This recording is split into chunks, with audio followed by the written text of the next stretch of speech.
Okay, this is probably going to go on for a while. I'll do my best to keep it short. The European Union, Brexit, G7, and our current parliamentary cabinet all really sum up what's wrong with the country. Now, the European Union, whether you vote to stay, to leave, whatever, the European Union didn't really work for the UK. And that's not because it's just corrupt and it's only the rich. Sorry, but no, that can be fixed. The reason why it didn't work is because we sent over a load of politicians who didn't understand that their job was to actually serve the people. Nigel Farage is the best example I have of this. He comes out and he barks and he spits foam and he yells louder than anyone else that the European Union doesn't work, that it's a shambles and it's this, that and the other. Well, when you look into Farage's history, he was actually meant to be one of the key factors in a lot of major decisions that affected Britain, that affected the UK. But what happened? He went to one or two of these meetings and then he stopped going. We paid for him to be there. We paid for him to stay there. We paid for him to eat. We paid for him to travel. We paid for this, that and the other. We paid for him to go to these meetings to represent the UK and get the best possible deal for the UK. And what does he do? Goes to one or two and then doesn't go to any other. And when they're all done, when everything's been finalised, then he comes out and says, it's a shambles, it doesn't work. I'm sorry, but that's bullshit. If you're not actually willing to go to these meetings and make it work for the British people, fuck off. Stop taking our money because you are not doing your job. You're just complaining about it after when you've had no attempts to actually get a good deal for the UK, which was your job. That's why the European Union didn't work for the UK as much as people wanted it to. And that's why the European Union doesn't typically work for countries that it doesn't work for, whether it's Turkey, Greece, whatever. Now, it's not just that reason. There is also a level of corruption in the European Union, but that level of corruption is in every government. It doesn't matter whether it's just the UK government, doesn't matter if it's just the French or the German or the Americans, it doesn't really matter. Corruption is in government in general. And it falls down to representatives, which should have been Farage, to weed out that corruption and actually represent the people. He failed. And instead of doing his job, just complained. That was it. Kicked up a stink, still kept taking our money, and that was the end of it. That was as far as he was concerned. So moving forward, we've now 2 years after the vote, and how closer are we to knowing what we're going to get? Well, how close are we to actually knowing what we want? In the last few months, things have been released. This is what we want, this is what we're going towards. And there have been politicians who have been going around to different countries saying, look, this is what we want, this is what we want to work with. Governments change. Of course, people have to go around to these countries again, doing the same things. And I get that it's not easy. But Theresa May has not been doing what she said she was going to do, which is making it work. To his credit, I don't like the man at all, but to his credit, David Cameron stepped down because he didn't think he could do a good job. The cynical part of me says that he stepped down because he knew it was going to be a massive fuck up and he didn't want to take the blame for it, so he let someone else tow it, like Theresa May. But it's not that I don't think leaving the European Union would be the final nail in the coffin for Britain. To be fair, what it came down to is why I voted to remain was because we had a Tory government.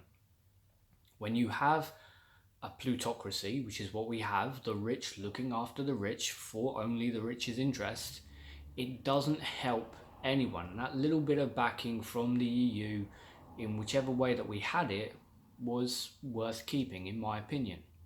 But it's not that I don't think that the UK can't stand on its own feet. I think that it can, with the right politicians, which is not what we have. Enter Boris Johnson. Now, I've been steadfast in my opinion of Boris for at least a year now. He's a fucking idiot. I can't stand him.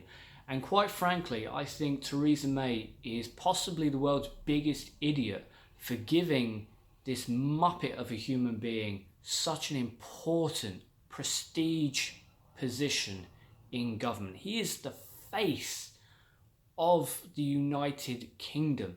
He's the man that we send out to foreign representatives, to foreign governments, for diplomatic relationships and everything else. That man, Boris Johnson, the man whose racism is only trumped by Trump. Which again ties into another thing that I can't stand about Boris. The fact that he, along with most of the other Conservatives, bend over for Donald Trump at any given second. I'm sorry, but what has he done that's worth this admiration? The man is a moron. He's gone bankrupt 6 times. He's clearly not a good businessman. The only businesses of his that haven't gone bankrupt are being investigated and have been investigated for money laundering. The Robert Mueller case is going to be winding up fairly soon, I reckon. There have been subpoenas, there have been indictments. The man is fucked. It started with just the simple things, and it's just snowballed into this massive, massive issue. And it's not that Trump can... Addressing one of the comments Boris made, saying that if Trump was running the Brexit negotiations, he'd make a great deal out of all the chaos and it would be great for the UK. No, it wouldn't, because he doesn't bother to do any homework. I guarantee if you put him in front of a map, in front of an atlas, with all the names of the countries gone, he wouldn't be able to point out France. Hell, I doubt he'd be able to point out the UK or separate Wales, Scotland, Northern and Southern Ireland from England. Yeah, Boris Johnson has that mentality of, hey, this man's really rich. It's not that rich, but this man has that attitude, so he must be right. And it's the same mentality that Theresa May has, and it's rife within the Conservative Party, which again goes to show really just another nail. Because dealings with America, as it stands, in my opinion, is silly. Yes, of course, we need to keep those talks open. But keep in mind, this is a man who every few months at least insults the United Kingdom. Whether it's insulting the Mayor of London, whether it's insulting, extremely insulting, and actually launching an attack on the NHS by raising pharmaceutical prices that go to the NHS, which is what he's done, which is an attack on our NHS, or whether it's an attack on our police, whether it's an attack on the people, whether it's an attack on the government. Why? Why would you constantly bend over for such an ingrate who doesn't know his arse from his elbow? It would be different if he was an extremely intelligent man and he was putting forward arguments as to why certain systems weren't working. But he's not. This is a man who will contradict himself in a single tweet. This is a man who is surrounded by people who really don't want him to stand before Robert Mueller because they know damn well in such a short space of time he will commit perjury because he is a moron. Another issue that we have is that it's not just the worshipping of America, of Donald Trump. It's the fact that right now the cabinet that surrounds Theresa May more or less all want her job. Now, there's nothing wrong with aspirations, there's nothing wrong with wanting to be the top dog, but that's not what their job is. Their job isn't to be the Prime Minister, their job is to serve the people. And if you can't do it, stop it and fuck off. But that's not what they're doing, and by this constant infighting, by this constant knife in the back from damn near everyone, it's setting out a very strong message to the rest of the world that the UK hasn't got their shit together. Now, I put this, speaking with a friend, I put this in very simple terms. If you are an investor and you are going to invest in a business, are you going to invest in one where all of the owners can't agree on anything and all they do is argue amongst themselves and set each other up for failure? Or are you going to go to the one that has a very clear purpose, a very clear and direct goal, ideas and way of working? Of course you're not going to go to the first one, and unfortunately the first one in this hypothetical, in this metaphorical situation is us. Because we have a cabinet, we have a government of people who are constantly stabbing each other in the back.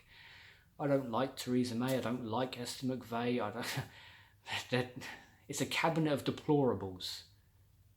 But we need to make this government work, which goes into why the G7 is potentially make or break for the United Kingdom. Theresa May has got her work cut out for her.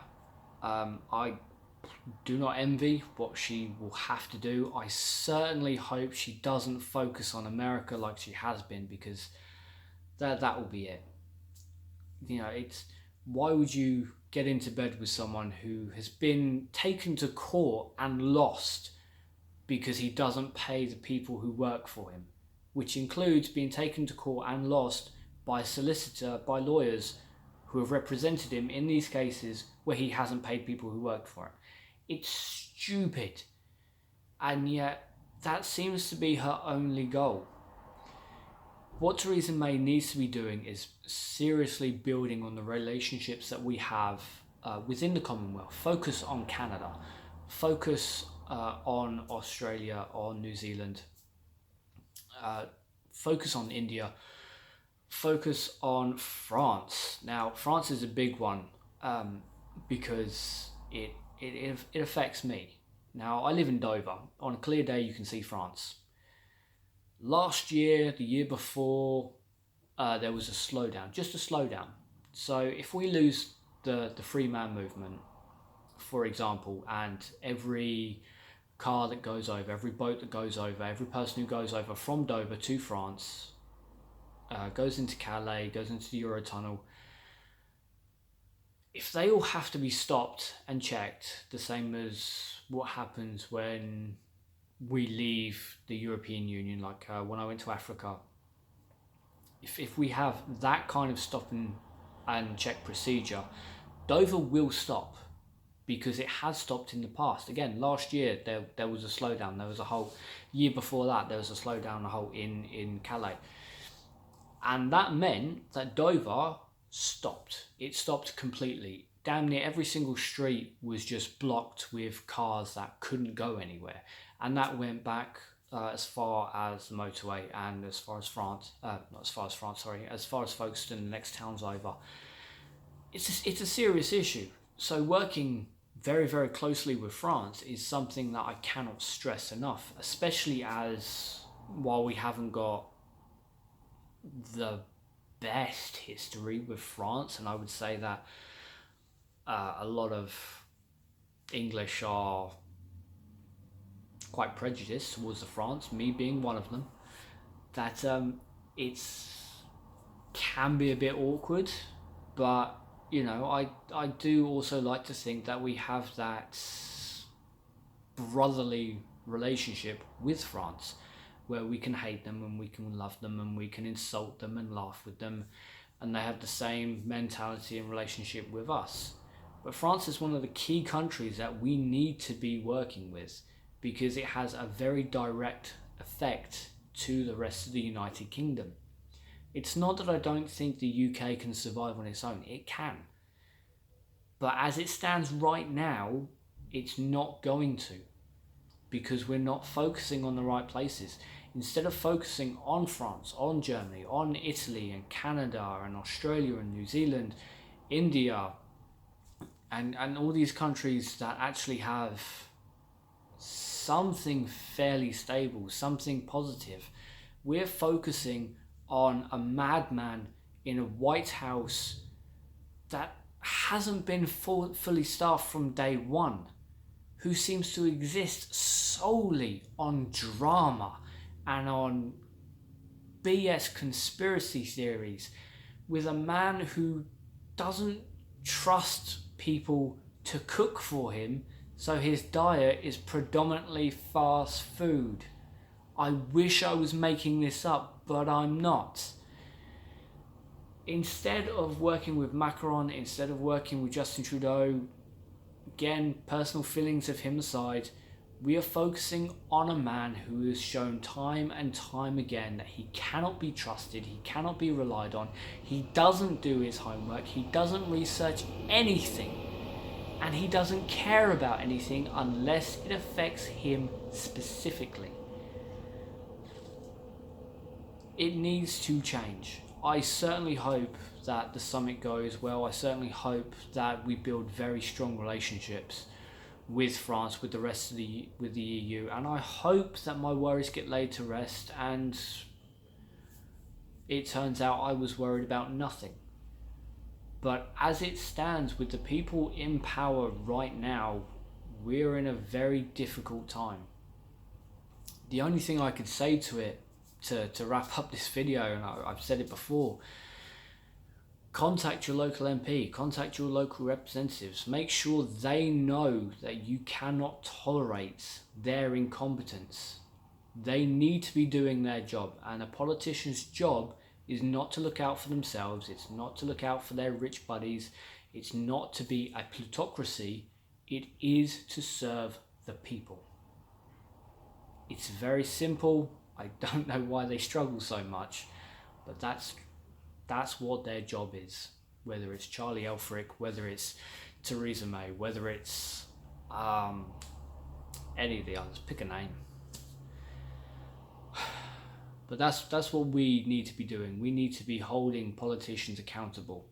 If they cannot do their jobs and if they cannot represent the people, then they don't deserve to be where they are, and they don't deserve to be paid £77,000 a year, especially when a disgusting number of the country is homeless and where working families are surviving on food banks.